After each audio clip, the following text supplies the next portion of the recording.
Em 2012, durante uma maratona na Espanha, Fernandes Anaya surpreendeu o público.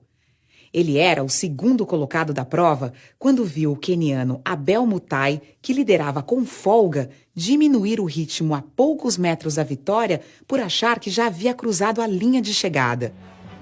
O que fez o espanhol? Ao invés de aproveitar a oportunidade para vencer a corrida, alertou o concorrente e o empurrou até a vitória. Um jornalista veio com o microfone e disse assim: "Por que você fez o que fez?" E o menino espanhol disse: "Fiz o quê?" Ele não compreendeu a pergunta. Ele tem valores de conduta em que essa pergunta não faz sentido. O jornalista insistiu, disse: "Mas por que o senhor fez isso?"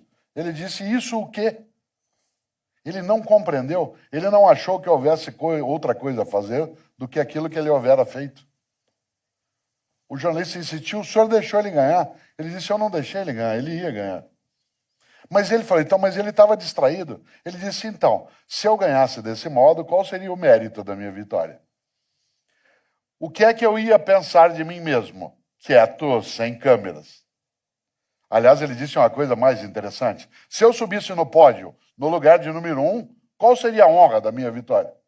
Qual seria a dignidade do meu sucesso?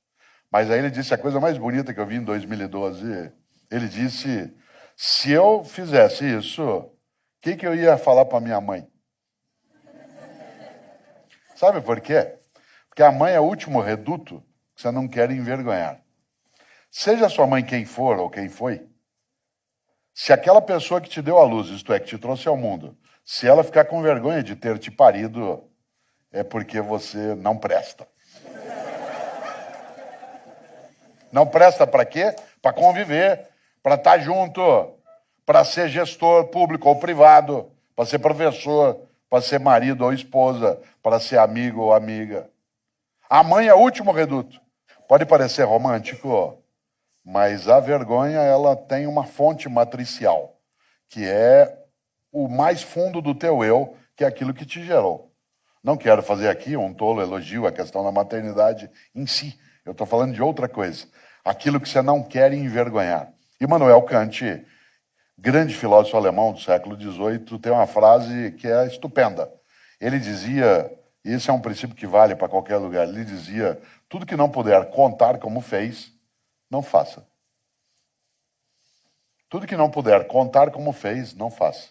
Porque se há razões para não contar, essas são as razões para não fazer. Claro que ele não está falando contra sigilo e privacidade. Ele está dizendo: tudo que não puder contar como fez. Porque se alguém ficar sabendo, você vai ficar com vergonha de ter feito, então nem faça. Nesta hora, eu citei várias vezes algumas religiões.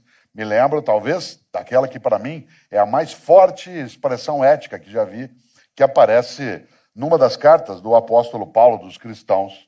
Está lá no capítulo 6, versículo 12. O apóstolo dos cristãos escreveu: tudo me é lícito, mas nem tudo me convém. Isto é, eu posso fazer qualquer coisa, porque eu sou livre, mas eu não devo fazer qualquer coisa. O que eu não devo fazer? O que torna imunda a minha história, o que mancha a minha trajetória, o que agride a minha comunidade, o que envergonha a mim mesmo, o que entristece minha mãe.